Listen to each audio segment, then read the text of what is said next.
Good afternoon, or good morning, I don't know what it is yet. Well, welcome to the July edition of the monthly membership meeting for the AIA East Tennessee chapter. We're very excited to have such a large group here in the middle of the summer. I think it's really great to see everybody here today. And really back on track with what we enjoy the most here at the membership meetings, I think, which is with our design series lecture series. So I know last month we went down the path of some legal ramifications on contractual language, and I think we got everybody scared in the room enough to get back on maybe something a little more enlightening. So we're here today to celebrate some good design work with Moody Nolan here today, so we're very excited to have them.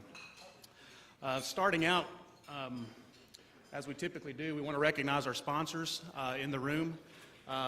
We do have one new sponsor for this month, which is Odom Construction Systems. So if somebody's here from that group, we'd love to have you stand and recognize you. And if no one is from that organization, if any of the sponsors to our chapter could stand so that we could recognize you, we'd appreciate that at this time.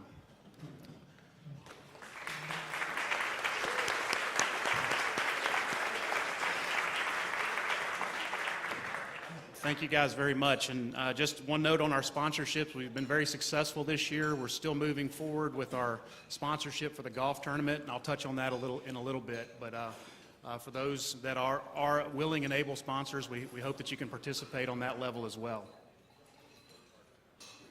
Some of our announcements. You've probably seen the email from Pat regarding the AIA East Tennessee 2013 Design Awards. Those entry fees are due by September 11th, with entries due September 25th. So please get your registration in so that we can start to assemble those and get those off to our jury. That Design Awards reception, sponsored by Pella, will be held October 22nd, 2013. This year it will not be at the KMA as typically we've done. They're going to be under construction this year, so we're not able to participate at that location. So we'll be at the Depot in downtown Knoxville at their new venue, which is associated here with the Foundry. So we'll be continuing our relationship with the Foundry and try that new location out for the 22nd Design Awards. So we're excited for that. Also, in conjunction and in preparation for the Design Awards for this year,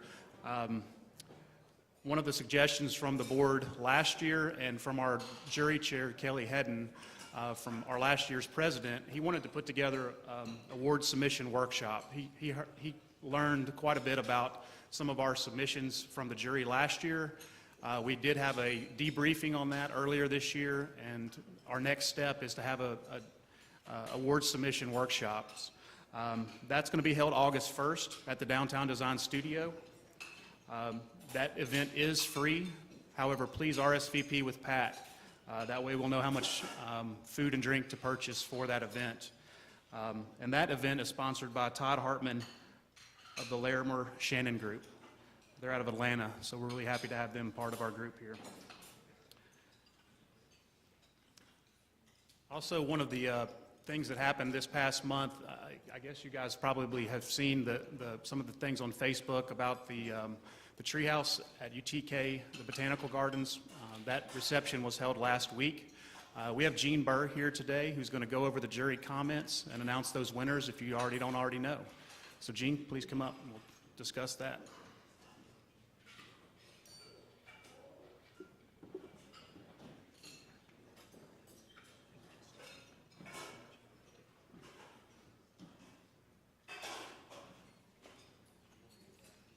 Well, needless to say, it was a lot of fun coordinating this competition. We had some great entries. We had 6 entries were received from local architecture and landscape architecture firms. All entries were reviewed independently by the 6 jury members in advance of the jury session on June 20th. And all were commended for their creative responses, very, very distinctly and individual to the competition program and their outstanding presentations. The 4 entries that were submitted with cost estimates within the $15,000 budget were considered as eligible for the competition awards. All 6 were evaluated for the content of the design proposals, relative to the following criteria. And this is important because I don't think you can appreciate the solutions without knowing the context of the problem. The response to the theme of the Children's Nature Discovery Garden. The treehouse was envisioned as a signature piece, entrance piece, for the evolving children's garden at the UT Gardens. The appropriateness, of course, to the context and the setting, consistency with program requirements, and the presentations. So, the design jury, I should mention, was composed of Dr. Sue Hamilton, director of the UT Gardens, James Newbern, the assistant director, Derek Stowell, their gardens educator, very important to the non-user parts of the jury, were his perceptions on how the treehouse would be used in the education program. Robin McAdoo was representing the AIA board on the jury. The other members of the jury were Greg Spa, assistant professor at UT College of Architecture, teaching design, and Valerie Friedman, who teaches graduate landscape architecture students. Great jury, and they all came to a consensus. Okay. The jury selected this entry by Carol R. Johnson Associates as Miss Congeniality among the competing entries and gave them an honorable mention award. Their project came in at over budget, so they couldn't be considered for the competition awards, but the jury thought it was a great solution and a beautiful presentation. It's regarded as an imaginative, organic solution enhanced by an amazing presentation. It provides plenty of opportunities to play below and around the structure and to be with nature. The solution has a rich palette of textures and material and conveys the feeling of a bird's nest. The alternative access via spiral stairs is a nice addition. Okay. John, are we going to put these online? Okay, they're on Facebook, but they'll also be on the AIA website, and they deserve closer scrutiny from those who appreciate good solutions and beautiful presentations. Okay, proposal by McCarty, Holsapple McCarty, was the third place winner, which provided a $250 award to the design firm. The solution provides an interactive design to the treehouse program with its inward and outward spaces, including long views from the treehouse, and the visualization is strong. The opportunity for play under the ramp is a bonus, and the extra platform space for exploration and individual experience is an asset. I thought it was really neat how the design members of the jury empathized with the users of the treehouse, that is, the kids and, of course, the parents that would become involved. All right, the second place winner was submitted by Curb and Daniel Jones. The design firm receives a $500 award. The ramp is not intrusive. The material language is compelling. The solution respects the trees by not being too close, and the demarcation of existing elements is clearly intentional. The solution created useful discovery niches as it evolved. Curb, as most of you know, is headed by Tricia Stuth and Ted Shelton are the principals in that firm, and Daniel Jones was their collaborator for the competition. All right, the first place winner of the competition was by Sanders Pace Architecture, for which the design firm received an award of $750. A long trip to the Caribbean, I assume. The jury responded positively to the ideas of the berm doubling as an amphitheater and the extensive use of natural materials. The solution allows you to be close enough to get the feel for being in the trees, but staying out of the root zone.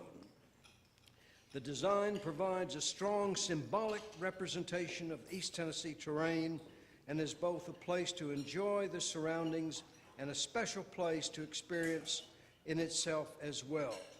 A significant attribute of the design lies in its accommodation of the spontaneous, natural play activities as well as formal programming. It was also noted that the treehouse would be easy to maintain and apparently durable, which was very important to the new users. I would also like to acknowledge submissions by the Lewis Group Architects and by Smee and Busby Architects that both received commendations. It was a great competition. I was pleased with the response from the profession, and the UT Gardens were delighted with the presentations, and I see them using the submissions in the treehouse competition for many years in their various projects there. So I enjoyed doing it on behalf of the chapter.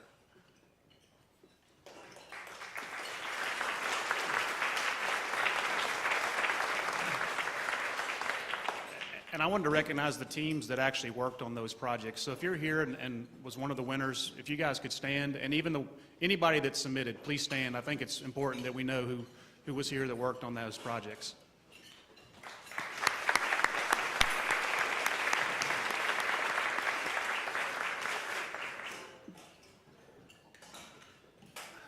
One more item on the treehouse. As you may remember, Gene mentioned that we're seeking corporate sponsors at the AIA AGC joint conference that we had here at the Foundry. We tried to get a contracting group to help us with this endeavor. So if any of you that are in the crowd that would like to help sponsor this, it would be I think an in-kind sponsorship with with the University of Tennessee and the Botanical Gardens. So again, we're trying to get this structure built, and I guess I have a vested interest now to get it built. So if anybody is out there that would like to help with the university and the Botanical Gardens, we'd like to see if that can happen. As you may have remembered, we had a call for entries or RFP request for the repositioning fund for the AIA National that came from the grassroots effort earlier this spring. We had the call for entries, and only one person submitted, and that was Gene Burr, again, who was just here at the podium. His submittal requests about $16,000 from AIA National, and the title of his application is Using Architecture to Teach Problem Solving. This is an initiative that would start to bring problem solving into, I believe, grades 4 through 12, and an initiative that would happen here locally all the way across the state. So, I would like to recognize Gene for being the only person that submitted for this, and also for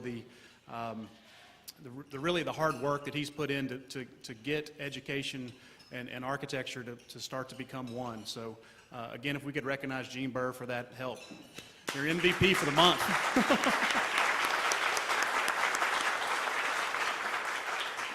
We will have his application to National on the website, so if you guys would like to study it, it's about a 5-page document requesting those funds and how they would be distributed. So we're very excited about it, and our fingers are crossed that our chapter would receive those funds so that initiative can get carried out. Speaking of the website, one of the updates that's happening, again, this is an evolutionary process with this. We're getting the videos uploaded this week. They'll be live from the previous meetings. So I know a lot of you guys have been wanting to see some of the potential design series lectures that you may have missed, and maybe even share those with some of your colleagues. So those will be up and live on the website later this week. So we're excited about that. Again, the Facebook push we're really trying to get everybody that's a member to like us on Facebook. We're doing a lot of information distribution with the Facebook account, so if you guys can please like us at American Institute of Architects - East Tennessee chapter. It may be a little bit difficult to find. We heard a couple people not being able to find it, but if you look and search under American Institute of Architects East Tennessee chapter, you should be able to like us at that moment. So again, we hope that you'll participate in that way with your chapter. A few upcoming events. As you know, AIA Tennessee Convention is rapidly approaching us. I believe registration began about 2, maybe 3 weeks ago. So please, if you haven't already registered, please do so. Registration's going quickly. I know the tours are going very quickly, and I know a few of them are already sold out. So please get online and do so.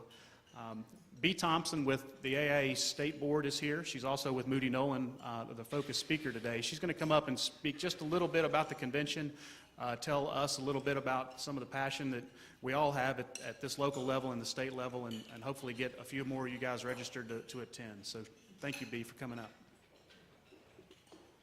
Thanks, John. It's good to see such a great turnout here. I understand you have this many people every month up here. Brian's going to tell you about the convention center, and I'm going to tell you about the convention. We have the poster down here, and I'm sure you've all seen the links and know that registration is going on. We really promise a great convention in Nashville this year. I think one of the highlights would be the tours on it. There are no fewer than 8 different tours you can take, everything from the Music City Center to the Gulch to the riverfront. And so you might never see the inside of the building after you tour it once. You might never sit down for any of the lectures. Another thing that John pointed out, which is a big driver, is at 8:30 on the first morning, which is Wednesday the 14th, is the State Architect's Office is going to roll out their new BIM system and explain its benefits and how it works. So I know a lot of you that work with state projects will want to know how that goes. There's the gala, the awards gala on Thursday night, and Friday night, I think Connie Wallace came and told you about her retirement. Well, on that Friday night, there's going to be a wonderful party, and it's really a bargain at $35 for one person or $30 a piece for two, $60 for two.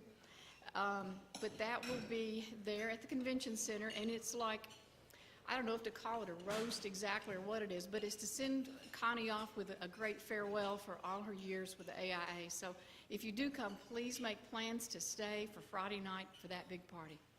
Thanks, John. And I know one of the pushes that the state and all of the people that have worked so hard on the convention is about the vendor booths and the expo. So any of the vendors that are in the room that want to participate, please get with Pat or with Sheila, with our state chapter, and let's get that room full, because we're going to be in that room quite a bit with a lot of the events. So we want the vendor booths to be as rich as possible. One other announcement real quick is the AIA East Tennessee Golf Tournament. I believe that's scheduled for Friday, October 4th. Registration has not yet begun, but will begin very soon. The other thing that I want to stress is sponsorship for that effort. Any vendor or any of our sponsors that would like to continue their participation with whole sponsorship or the like, please contact David Collins or John Thurman or myself, and we'll get you signed up accordingly. Also, for our members, we hope that you'll not only bring yourselves and your colleagues at your own firms, that you'd also bring some colleagues within, and maybe even some clients that help you guys on a daily basis. So if you guys can share with that and help them let them participate in our golf tournament, we'd very much appreciate it. Just looking forward, a couple more announcements before we get started with our keynote speaker. The August membership meeting is EOA Architects and Sheila Dial Barton. They'll be here again from Nashville talking about hopefully how they do good design work in our region. And I feel like one of our, I guess will be the highlight of our year as far as the design series. We have secured the Leon Primer Architecture Workshop out of Louisville, Kentucky. They're going to be speaking to us in September, so we're very, very excited. This is a joint effort with UT. They'll be doing the lecture series at UT on Monday night and come speak to us the following Tuesday. So this is the first time we successfully joined forces with UT as far as securing a pretty high name design firm here in the country. They actually just won a national award, so we're very excited to have them speaking to us at our local chapter. Without further ado, we'll get with our keynote speaker. Brian, if you want to cue your program up while I introduce you. Brian Tibbs has been with the architecture firm Moody Nolan Incorporated for 16 years and is the Nashville project manager for the Music City Center architectural design team. In his role, Team Tibbs works closely with architects from the Atlanta-based TVS and Associates and Nashville-based Tuck Hinton Architects on a daily basis throughout the construction process. Brian is a native of Huntsville, Alabama, and a 1991 graduate of the New Jersey Institute of Technology. Since coming to Nashville in 1997, his works include the historic restoration and renovation of Cravath Hall at Fisk University, which received the prestigious Historic Preservation Trust Honor Award. He has also worked on numerous student centers at Jackson State University, Winston-Salem State University, and projects at Oklahoma University, along with the baseball stadium at Middle Tennessee State University. Please join me in welcoming Brian Tibbs, AIA with Moody Nolan.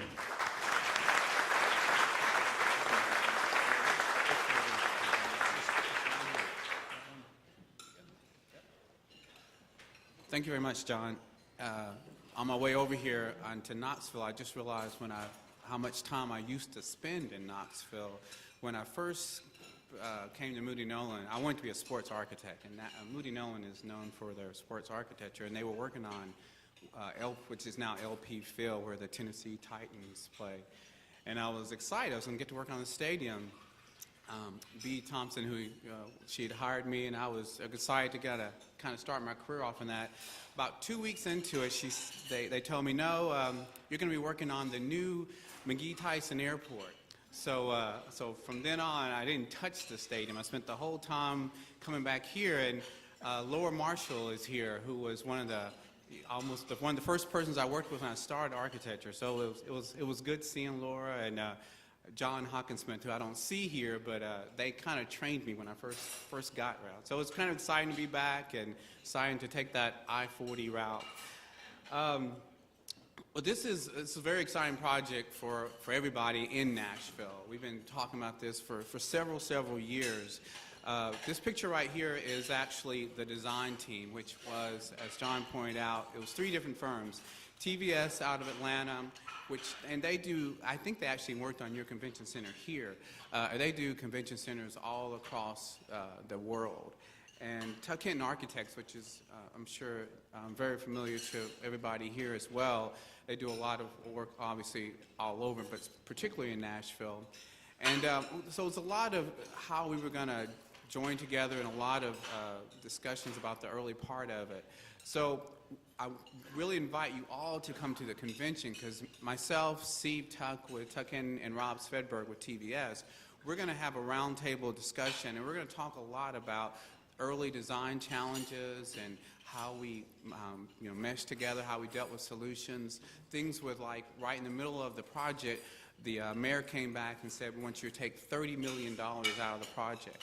And we couldn't miss a beat, we couldn't miss a schedule, and so we're going to talk a lot about a lot of the design challenges. So I'm getting you guys excited about coming and telling you some of the things that are to come.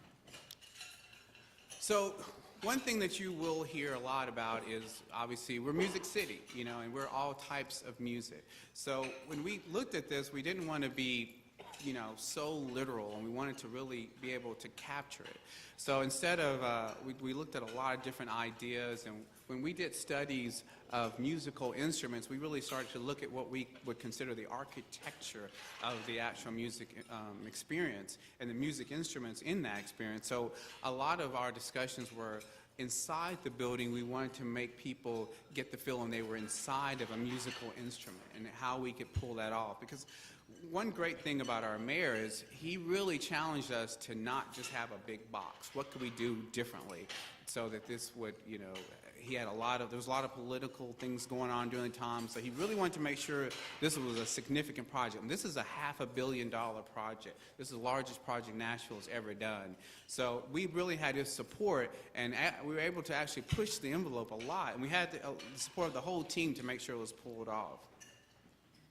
So we looked at musical instruments, and we also looked at some of what Tennessee was about, and we looked at some of the rolling hills and some of the farmlands and how we could actually put those elements within the building. So it was a lot of studies, and we're going to, another teaser, we're going to really get into how those studies happened and how we got to that point to where we are with the building today.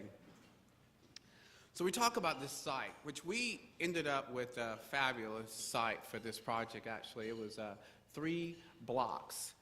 See if I have the pointer on here. Hold on one second.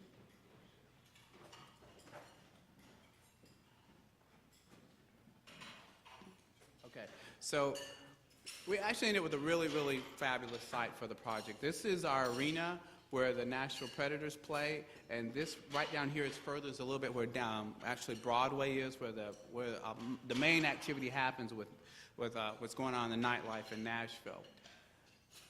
So you'll see right now that there is 6th Avenue that was part of it, that was broken. Oh, and one other thing too, from this point up here on 8th Avenue to 5th Avenue is a 65-foot drop. So we had a terrain thing to also deal with. So, and one thing that you want, and probably many of you know, is with an exhibit hall, you need contiguous space. Convention centers are judged around the world for their exhibit space. And before it opens, the people who kind of certify it, they actually come around and verify to make sure it meets that space. So we were set with the challenges to be as close to 360,000 square feet for our exhibit hall, and that was important to have. And there were some studies to have non-contiguous exhibit space, but that is something that exhibitors are not as pleased with right now in the market. So how we were going to pull that off, and it kind of actually worked well for us because of this 65-foot drop, because you're basically, as you'll see later, we're able to pretty much be on grade at 8th Avenue, and it just kind of cantilevers out all the way up to 5th Avenue, and then above 5th Avenue is where the ballroom is. So the reason why I show this slide is when we got to the site, the arena actually uses the site to actually access their loading dock. So cars would come down 6 and drive down on a tunnel. So although we had this, great site, we had this, how do you deal with this? And one of the challenges was it had to stay open during the whole part of the process. So we had to come up with a design to make sure that the loading dock could always be used, and that as soon as possible we were able to open up our tunnel up under our building while construction was going on, so that the predators and everything else that goes on in the arena wouldn't stop. So the first step we did is we had to come up with a temporary one that was going to be accessed off 5th. So we did that initially so that we could close off the tunnel and kind of redo how it was going to make. And then in the end, what we did is we actually started our tunnel. We did close off 7th Avenue. So 6th Avenue stays open and it goes under the building, but 7th Avenue is closed. How we use it, though, is you're able to access the building service area, and I'll show you later, we're able to go up to the loading area. But you go down the tunnel and actually goes under 6th and reattaches to the existing loading dock for the arena. So in 2013, 2011, when we were hard into construction, we had to work to get that tunnel accessible so that we could get rid of our temporary. So that was one of many little juggling things that we had to do during the design that was actually carried out in the construction.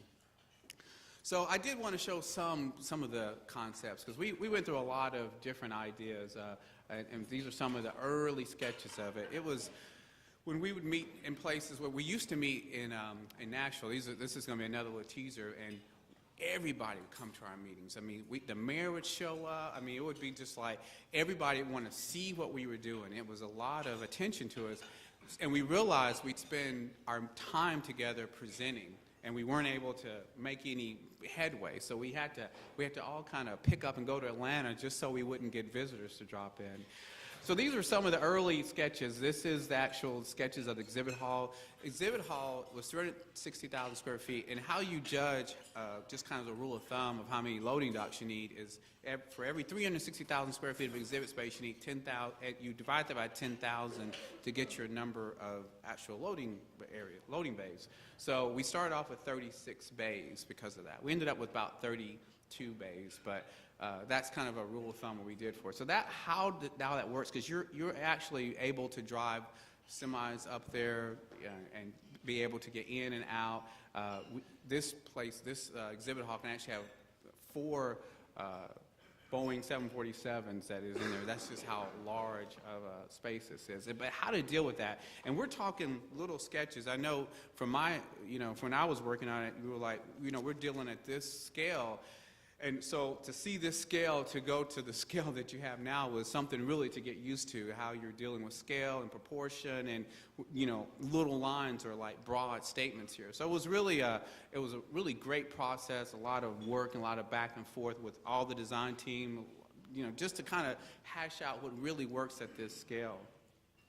These are some of the other early sketches, because how to deal with how the terrain worked for us and how we ended up doing. We have 60 meeting rooms that were also part of the program that were kind of shoved into the high part, and because we displaced so much parking, the parking was pushed in under the exhibit hall. So we have 3 levels of 1,800 cars that are actually underneath there. But these are just some of the other ideas and concepts we looked at, and as you will see later, how going back to that instrument of a kind of a guitar shape that goes throughout the building and kind of permeates up to the ballroom, which is almost a 56,000, almost a 60,000 square foot ballroom, which makes it the largest ballroom in Tennessee. So once again, these are some earlier ideas, and we really looked at a lot with the roof. We knew because of the scale of this building, we didn't want to have just a big flat roof on it. Because of the LEED certification we were going to go for, we obviously, and for the acreage we were going to have, we wanted to, we knew we were going to try to go with a green roof for it. So we initially we looked at a lot of different ideas for the rolling hills, and you'll see we had some gentle gestures and we had some big gestures. And we did actually do an exploration of flat roofs and see how that would work as well. This is kind of some early sketches of it. This was on Demumbrian Street, which goes in front of the building, although there's really no front to it. But there was a plan initially where we were going to have this plaza out on the Demumbrian side where the cars had the valet drop off. So we had this kind of big gesture that still remains, and these are just some of the earlier ideas of how we kind of work through that and how we deal with the different levels. And these are some of our early models, how to bend that shape, how we work with that space. And we did a lot of 3D models, a lot of sketches, because there was so much to kind of do, especially the part that when we took that $30 million out, because we basically took a level out and made a split level building. So we pushed a junior ballroom that had a whole nother level to it, got pushed in to cut out this $30 million. We really, looking back, and this is not to our credit, we made it too easy, we said, because now they were like, oh, you take out 30 million, you can take out another 30 million. We were like, no, it just kind of worked out. So these are some of the other models, some of the other ideas. You can start to see something that you will see continue, and if you've seen renderings of it, is how we did want this guitar shape to kind of go through the building. We wanted to have this feeling of this wooden wooden inside of a wooden musical instrument. So this is how, when we were actually done, this is more of a finished model of it. You see the rolling hills. Now, from this point, you really start seeing the guitar shape. When you really see it, it's a little bit more amorphous than how it looks here. And initially we looked at exterior wood for it. And we did a lot of studies trying to see if wood could work. And in the end, because of the massiveness of it and because of some of the concerns of the owner, we went with a metal panel and did a variation of colors, which turned out to be probably really successful, plus it was a material that was easy to work with, and we still got the same feel out of it. So this is the final rendering. You'll see the green roof. This is that Demumbrian. The other challenge we had was, convention centers need a convention center hotel, and we had to start this without knowing the hotel site. What you're seeing on this rendering is the initial preferred hotel site, which was called Demumbrian, and also the site on the corner of 5th and Korean Veterans Boulevard, which is the actual site that was selected for the convention. So we had to kind of plan the building, not knowing which one. There was also another site that was actually considered, but we had to kind of look at the building, which way could work for all different areas. So we truly had to make a building that could be accessible in different locations, because we just didn't know at that time where they were going to actually find, what was going to be the final site for the Convention Center Hotel. This is the Fifth Avenue facade. You start seeing the wood of the ballroom that kind of goes through that wood feel. We had this kind of the guitar type of for the columns. It has the long, thin columns and with a tubular stressed cable to give that kind of, banjo feel. So we had a lot of different things we looked at to get that on there, and a lot of different experiences too. When you're on your tours, I really challenge you to look at all the little different experiences we're able to put in, where you can go out and have different views. There's a lot of little exterior balconies. We're able to do a lot of things in this building because of the size, because of the scale, and working with the budget. So this is the site under construction. We're going to get into a lot of the construction sites as we start construction progress, we start showing the design of it. This was one of our big challenges. It had an NES substation. I just got through bragging about what a great site it was. I forgot to tell you we had a big old substation right in the middle of it. And so we had to go through a lot of discussion about what to do with it. So first NES was like, you got to put this in your building. We're not moving it. So we said, okay. So we went through all this to, studies to put it in. And so as we were presenting, we said, so when it explodes, what will happen is, this will cave in there, because we had to prepare for it. And I think it was the vice mayor, he said, when it explodes, he said, yeah, you have to prepare for, that if it happens, because anything could happen. They said, you got to move it. You got to move it. We don't even want to tell our insurance or attorney that we've got to do this. So we said, okay, so we had to, as you can see, we started construction of the building. So we had to design the building, and our contractor had to actually build the building around an existing live substation. And in the meantime, it was relocated to the other side. So basically it was, because this substation, services all of downtown. So it wasn't like, well, we'll go offline for a few months till you get it up. I mean, we could not miss a beat with it. So the design, if the way it was actually put together, even the building and the design was how to go around it. So this was actually the last area that was completed, because they actually did everything counterclockwise, so that would be the last thing done. This is the substation still in power right there, and this is the beginning of the main circulation area, which we affectionately call Shamu because of the whale-type feel to it. There's another kind of the steel going up.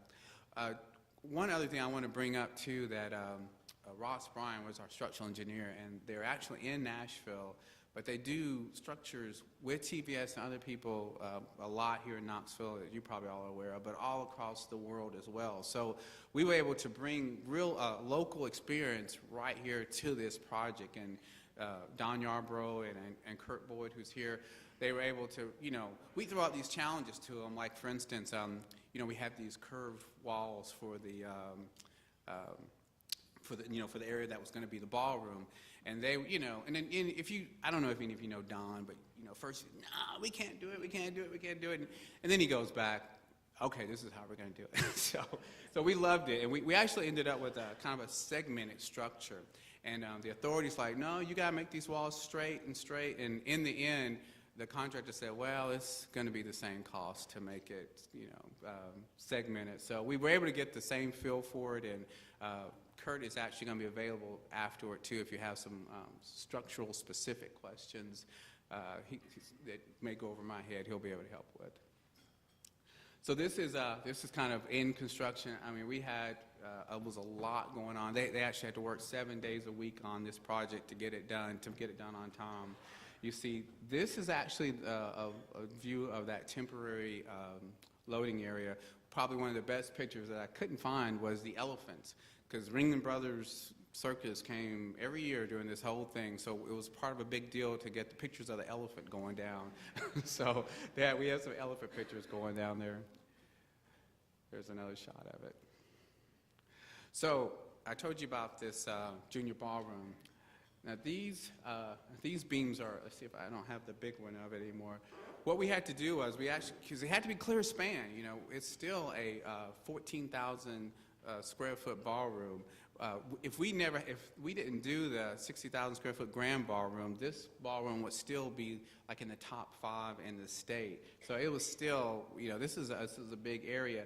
And these beams were when we pushed it down, above this junior ballroom area is the loading dock area. So we had to really have a lot of, you know, structure for it to make sure that, you know, obviously we could have the clear span and it could handle the live load of the loading area above it. So you can kind of get a scale there of the guy and the beam size. There's just another shot of that area. So these catenary beams, catenary trusses that go over the exhibit hall space, because the architect wanted the rolly hills and everything, we had to come up with a structure that worked for it. So TBS had found, and I think actually Ross Bryant worked with them too, when they did a project in China, they come up with a technology of working with these so they'd be able to work with the design of the slope roof, but still be able to support the structure of the span of it. So this catenary truss system was what was used, and it was really, as a later photo will show, it was really that in itself is a design element. So when you're inside the exhibit hall, make sure you look up at Kurt's trusses because they're really awesome, and how it all worked out. One story that Kurt reminded me of earlier, but it was kind of a big thing at the time. So they jacked all the trusses up, everything was getting ready to go, and of course when they had it secured back to the floor. So they're getting ready to take it off, and everyone said, no, it has to stay supported, because part of the whole engineering was that the live roof that's on top of it, it was part of the engineer to keep the actual load, was part of the design. So in essence, if they didn't keep it tied down until that green roof was applied to it, and in theory it could blow off, so there goes our green roof. But so we had this whole part of having to deal with that, and it was just kind of a interesting story, I guess, how we had to continue to keep it tied down until the green roof was applied. So this is a shot down kind of Main Street, and I will admit this is more just a kind of an effect for you guys, just to see all the cranes that we had going on in there. But it was really amazing when you get up on level 7, which is the ballroom level, and look down. Main Street is kind of the concourse that looks onto the exhibit hall, just all the activity that had to go on and how that was all coordinated. On this side, where Shamu is, which is the main circulation on Demonbreun Street, is where we had these holes that were part of a skylight design for it, and that's kind of what you see. You're starting to see some of the mechanical system going in there. So this is the structure of the actual guitar that goes through the building. As you can see, we kind of segmented it and peeled pieces away from it. All these, that's a good example of some of the little experiences. We've got these little areas where you can actually step out and kind of feel like you're flying. So we're able to do a lot of things that made a little interest to it, because the one thing that we were also challenge with is, how do our conventioners do, experience their day? Let's not make just this boring box where they're just sitting around, waiting for the next meeting to start. Let's do things to, give it some interest, give some interest to the building. We included one of the wall sections of how that the guitar shape goes through. And there's just kind of another area of that as it looks on the south side of the end of it into gets to the main kind of main egress circulation. So our green roof. Now our green roof is what we were able to do because of the size of it. We were able to harvest the water. So we have a 360,000 gallon cistern that is right around where that temporary ramp into the arena was. So we harvest all the water, And that water goes back, we use it as gray water for the toilets and also for sprinkling the roof.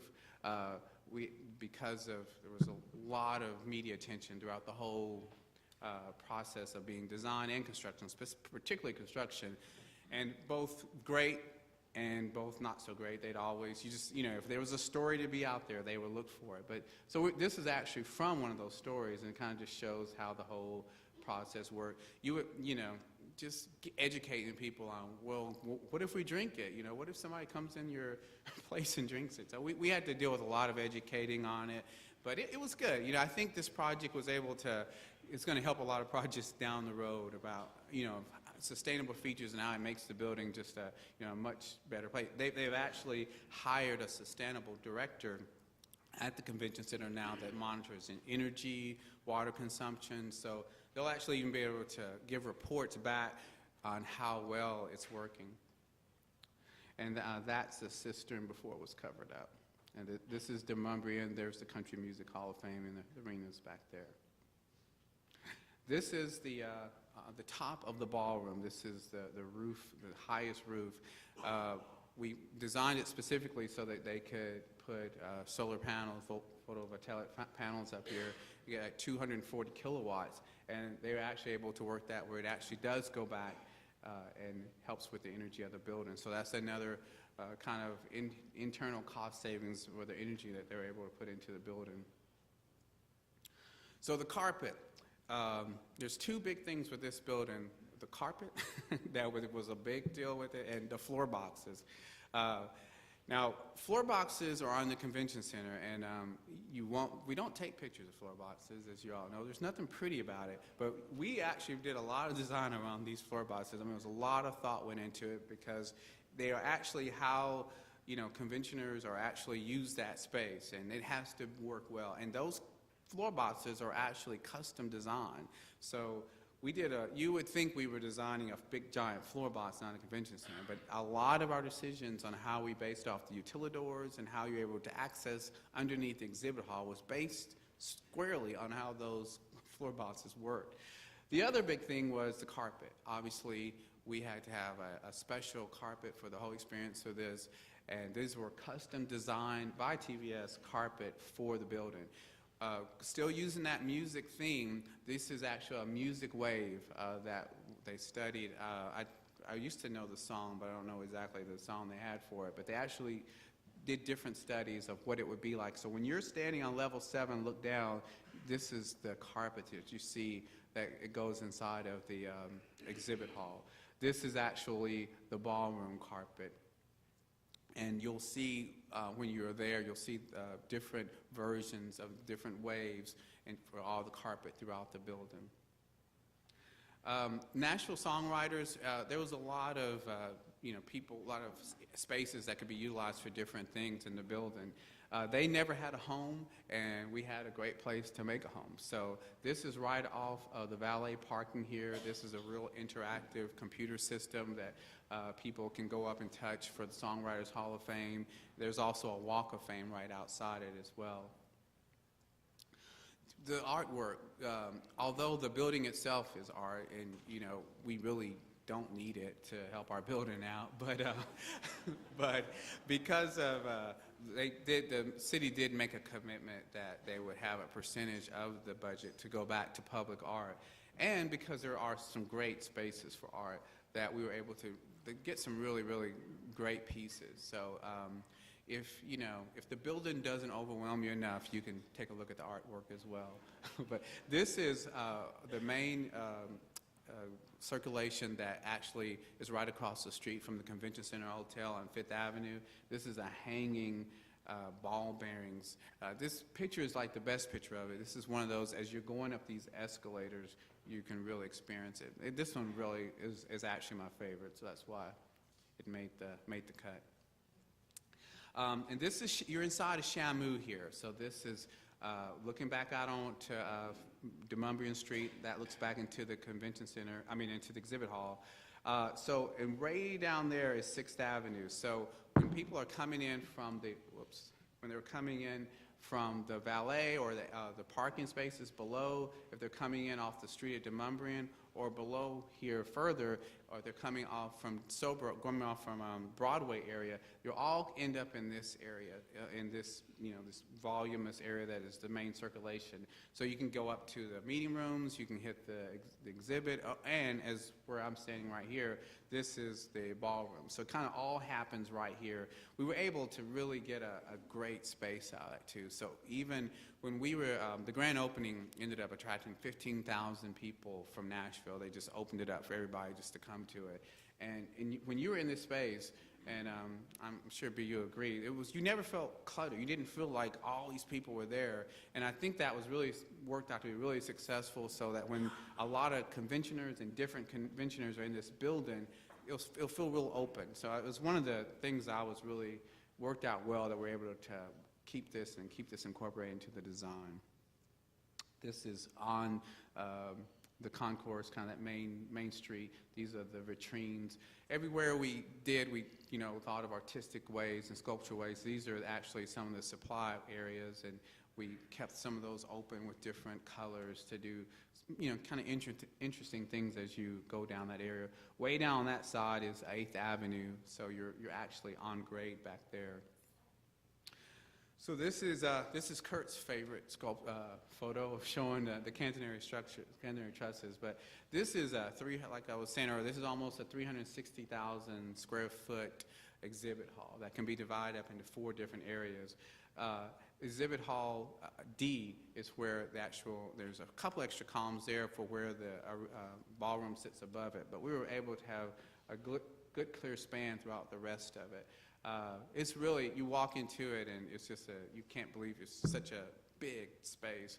And it won't be open for most events, but the NRA is coming, I think next year, and I think they're like 50,000 people will come to Nashville, and they will be using most of that. This is outside the junior ballroom. Once again, it's like areas where we're able to do some sculptural things on the walls for it. This is inside the junior ballroom. This can be divided up into 4 different ballrooms. It was very, very important that rooms had multi-purpose functions, so we could divide them all up. The ballroom can be divided up, have meeting rooms.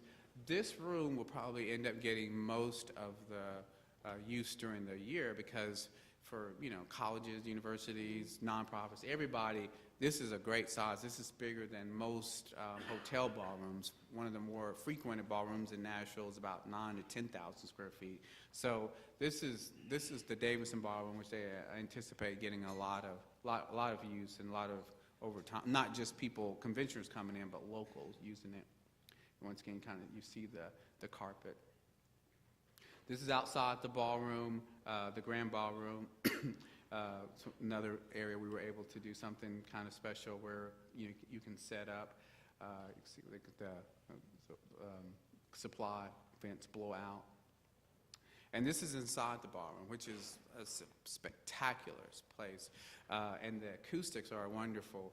When we did our first tour of it afterward, we had a barbershop quartet. In that far end down there is where the stage is. We have these barn doors that open up to it.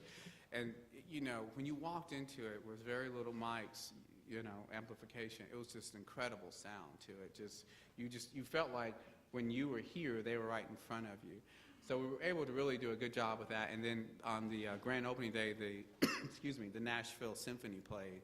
And everyone was really, really pleased how this space turned out, not only from an architectural standpoint, but also from a performance. But when you get to this space, make sure you look up, because the way the roof is with these wood, the wood structure for it actually, but it's actually just part of the ceiling. We were able to really capture the inside of a musical instrument. We really worked hard to get that. And the way we kind of put it was we wanted to keep the money for this room. So when you get there, make sure you look up. This is a great space. The kitchen, I mean, it's a kitchen, but it's a big kitchen. So a lot happens in this kitchen. This is a shot on Demonbreun. If you're back at the arena, I mean, it lights up great at night. We have some great lighting from it, just to inherit the happens. There's one of the more popular pieces of sculpture that was added to it. It's like a big, where you know how you had the bottles and you could click off the pieces to build a model? Well, this artist used it with life-size musical instruments that are hanging from right on the main concourse area. But this is Shamu, of course, and some of those little experiences that we talked about where you can walk out on ledges and kind of experience different things. That's all along there ends up being that 65-foot drop. This is just looking up. You're on Fifth Avenue at the plaza, looking up all the way up. That's the ballroom level. And this is also, if you are at the corner, looking back from the hotel, this is also that plaza. And you can kind of see how we did the variant of the metal panels to kind of give that wood feel to it. A lot of work went into making sure, because of course they put it up first and all the colors were the same. You know, we had to, no, you've got to vary it up. Just tell them, don't think about it. Just do it, you know. Don't think about it. So this is just one of the entries into it. This is a view of it. This is, again, a good view of the green roof. I'm hoping that you guys will be able to get on the green roof for it. Obviously, it's not public, but we did put a little view window off of level 7, which is the ballroom area, which you can look back at it, but you feel like you are, you know, you're in a field when you're up there. So it really worked out well. The design of how that worked out was just to kind of deal with the way the angles and the curves were, and plus, one of the things we did as part of the design process, we actually lessened the amount of grass that we had, so that worked out to be a good way to do it, and we just were able to do something kind of interesting with the way you would actually access the different levels so they could maintain the green. One thing too that we'll talk more about, and hopefully giving you more teasers, is how KBB worked, and we were actually very involved of how the roundabout would work, and how the circulation around the building would actually work. We had to kind of think through all that before we did the building. Here's another shot. We're looking back across. And that is it. I'm going to turn on a little time lapse, and then I'm going to open it up for questions. And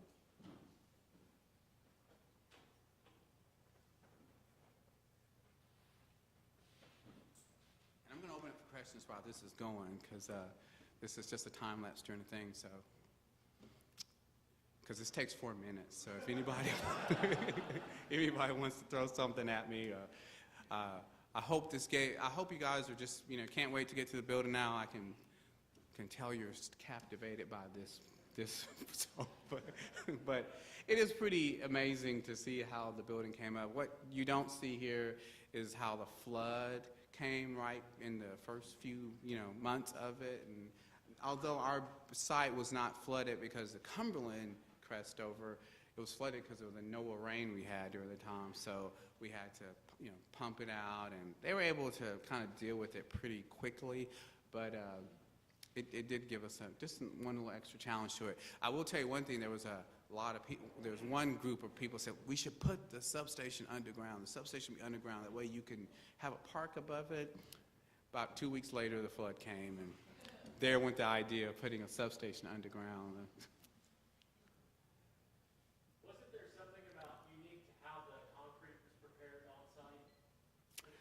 You know, I knew there would be a good time for Kurt. Do you have a good answer for that one, Kurt? I'm not real sure.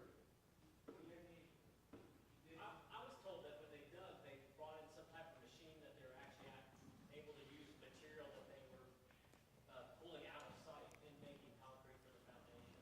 Instead of having to truck everything out for the hole that was being dug, that they were able to use some of it. Is there?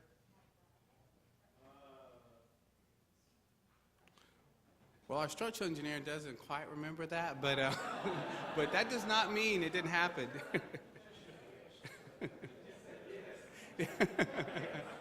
Yes, yes, sir. What's the dimension of the clear span in the exhibit hall, and what's the cost per square foot? Let's see. You know, I hadn't thought of the cost per square foot of it. It was the construction cost and the budget that we listed was $415 million. That's the actual budget that we had to adhere to, and it was a $1.2 million square feet of actual usable space. So whatever math that turns out to be is what, is how we end up. And we were actually stay on budget for that. The $535 million was a lot of the property and soft costs and everything. Do you know offhand of the clear span? 270? Yeah, 270 feet. Yes, sir. Cut a wide swath from downtown Nashville there. Did you consider at any point possibility of retaining any of the perimeter structures as a way of relating to the surrounding context? Just curious. Not so much. The Sobro area is a very undeveloped area of Nashville. It's one of the good things about this already has become a catalyst to that part. It was a very industrial part, and industrial with not a very significant buildings to it. So what was really more of a concern is that what we did would actually spark growth there and make sure that what we did was pedestrian friendly and business friendly, because they don't want this to be the edge, they want this just to be the heart of more development in the Sobro area. So it was more attention was made to how this building worked with the surrounding areas, the rest of the what was going to be left over and what was going to be developed afterward. Okay, anything else? Any good softball questions out there for me? Okay, softball question. No, go ahead, I'm sorry.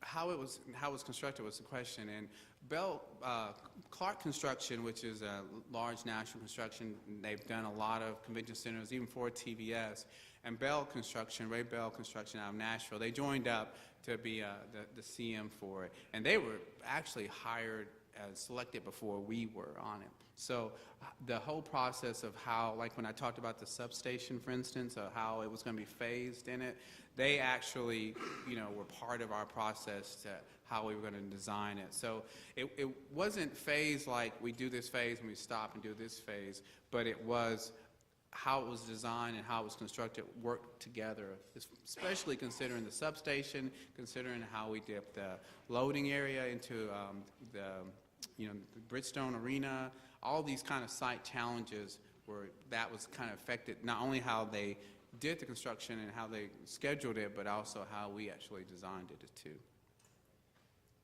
Yes, sir.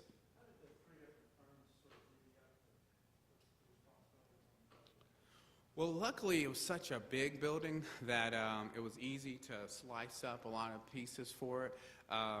Obviously, because of the complexity of the program, TVS out of Atlanta was the architect of record. They kind of made sure everything worked well for it.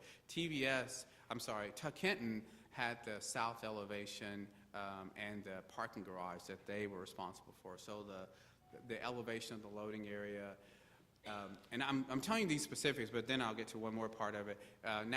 We took care of was the actual exhibit hall space, that whole floor, the 360,000 exhibit space, the loading area, and all the areas around that was what we took care of.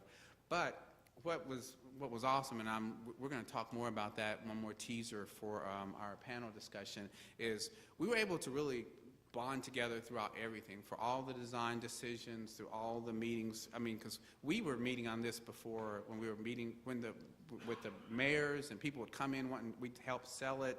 So we were bonded throughout the whole process. I was specifically the Nashville project manager, dealing with all things Nashville at the project, but I worked hand in hand with the other project manager. We made decisions together. The designer and Steve would get together, and they would do a lot of stuff as well, and I'd get to be a part of that and put my 2 cents in. But it was a very collaborative process. I mean, it wasn't one where we design it, you come do the construction documents for it. I mean, we were all part of the design process. It was a leader, but we were able to actually so it was, I could probably give a whole speech just on how teaming can work and how it can really be, everybody feels like it is their building and not just, oh, I did this part of it. People come to me all the time, what part did you do? And I want to say, well, I did all of it, but it's just, you know, it was such a great collaborative process. And I mean, I commend TVS. They really took that role in and said, you know, we're going to do this together. We're not going to just, you know, just because we had to, you know, want to have some local participation. You're a part of the team. So it really worked out really well. Amount of time, or is it good? Okay. Same question? Okay. One more time, one more question?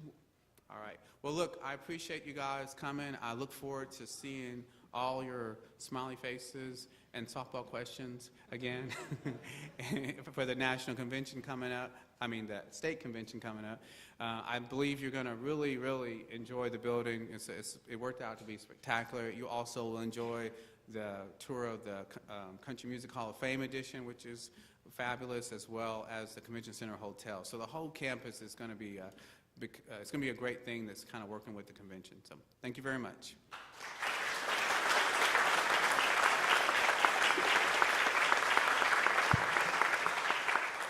Well, I think that's it. I really appreciate you guys coming all the way from Nashville, and I hope to see all of you guys at the state convention in Nashville, August 14th through 16th. So please register and let's show up and participate. Thank you.